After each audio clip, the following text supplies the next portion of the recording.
नहीं, अब ये समझिए ना कि बार बार राष्ट्रीय जनता दल के नेता ये दावा करते हैं कि ये मेरे कारण हुआ, हम कराए थे। और हमने तो विधानसभा के फ्लोर पर कहा है कि सरकार इस बात को मानती है कि सारे दलों के सहयोग और स्वीकृति से जातीय गणना कराई गई है। जब सारे दलों का सहयोग रहा है, चाहे राजद हो या कांग्रेस हो या कोई वामपंथी पार्टी हो, आज कोई उसके आंकड़े को जाली कहे, ये तो सिर्फ उसके ही व्यक्तित्व की पोल खोलता है, इससे और कोई दूसरा तथ्य सामने नहीं आता है। बार बार एक चीज और बोलते हैं कि संविधान खतरे में। कल भी वो यहाँ आए, उन्होंने लगातार इस बात को जोड़ दिया कि संविधान को आप लोग को बचाना है, खतरे में है। अब यही तो है कि अगर एक लाल और काले रंग की डायरी हाथ में रख लेने से संविधान का पूरा ज्ञान प्रदर्शित होता है, तो उनको ये भी न कहना चाहिए कि संविधान किस मायने में खतरे में।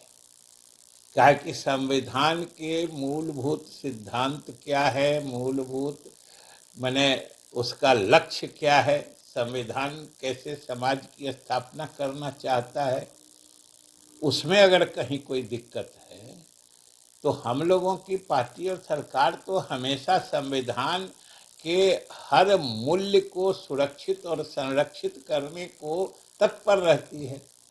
तो वो बार बार कहते हैं खतरे में है, तो क्या खतरे में है ये भी बताना चाहिए।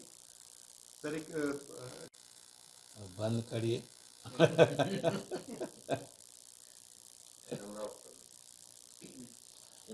आज तक हम नहीं बोलते। हो सकता है आप नहीं, देखिए, अगर ये आपको पता चला है, जो समाचार पत्रों में भी आया है, तो यह तो स्वाभाविक गति है ना। ये तो हम लोग जो 2005 में जो आकार था बजट का, उसको हर साल बढ़ाते गए हैं, और पिछले साल 2,82,85 करोड़ तक पहुंच ही गया था। इस बार 3 लाख, क्या 3 लाख से अधिक का भी हो सकता है। तो सर आम बजट से क्या उम्मीद है जो भारत सरकार पेश करने वाली 1 फरवरी को? बिहार को क्या चुनावी साल और माना जा रहा है कि बिहार भाई, पिछले दिनों का तो हम लोग का अनुभव रहा है कि भारत सरकार बिहार को हर संभव मदद देने को तैयार है, और ख़ास तौर से उसका ज्वलंत प्रमाण हम लोगों के विभाग को दी गई मदद है।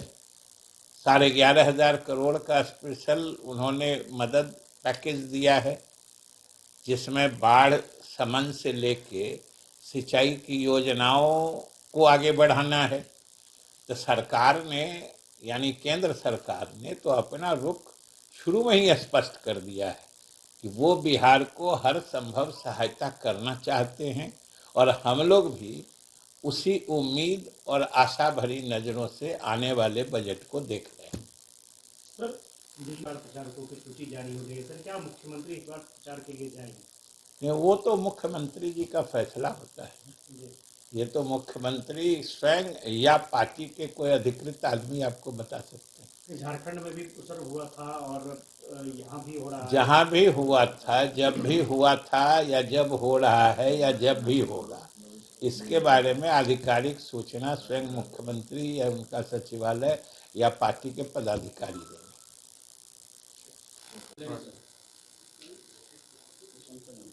राहुल गांधी अपने ही बयानों से अपने को हास्यास्पद बनाने की अद्भुत कला रखते हैं। वो पहले भी उन्होंने कई बयान दिए हैं, जिसका अंतिम नतीजा खुद उनके व्यक्तित्व को हास्यास्पद बना देता है। और इसी तरह का बयान, या यूं कहें कि जिसका ताज़ा तरीन उदाहरण कल उनका बिहार के जातीय गणना पर दिया गया बयान है। अफसोस की बात यह है कि जातीय गणना की शुरुआत से, जब सरकार ने निर्णय लिया था तब से, और जातीय गणना जैसे कराई गई उसकी प्रक्रियात्मक पहलू से, और उसके जब आंकड़े आए तो उसको जारी करने तक हम भी संबद्ध रहे हैं उससे। और आश्चर्य की बात है कि कांग्रेस पार्टी शुरू से अंत तक इसका समर्थन करती रही थी, और आज राहुल गांधी कह रहे हैं कि वो सारा फेक है। और अफसोस की बात है कि बिना किसी प्रमाण के, क्योंकि सरकार ने खुद उस समय से कह के रखा है कि अगर जातीय गणना के आंकड़ों में किन्हीं को कोई संदेह होता है, कहीं विसंगति दिखती है, किन्हीं का कम लगता है, किसी का अधिक लगता है, किसी भी तरह की विसंगति अगर किन्हीं को महसूस होती है तो वो बता दें, सरकार अविलंब उसकी जांच कराएगी। ये उस समय से विधानसभा से लेकर सारे जगह सरकार ने खुले तौर पर कह के रखा है, और आज तक एक भी आंकड़ों के संबंध में एक भी आपत्ति विधिवत नहीं दी गई है। और तब राहुल गांधी, जिनकी पार्टी ने उस पूरे प्रक्रिया में न सिर्फ साथ दिया था बल्कि विधानसभा में भी उसके पक्ष में बोला था, आज कह रहे हैं कि वो सारे जाली हैं। तो भाई ये तो सिर्फ मतलब उनके व्यक्तित्व की बात है। और वैसे भी एक बात है कि जिन्हें इंडियन स्टेट और इंडियन गवर्नमेंट में फर्क नहीं महसूस होता है, या स्टेट में और गवर्नमेंट में क्या फर्क होता है इसका इल्म नहीं है, उनसे हम इससे अधिक कुछ उम्मीद भी नहीं रखते। अमर उजाला जीवांजलि के सारथी की मदद लें और महाकुंभ में स्नान जरूर करें।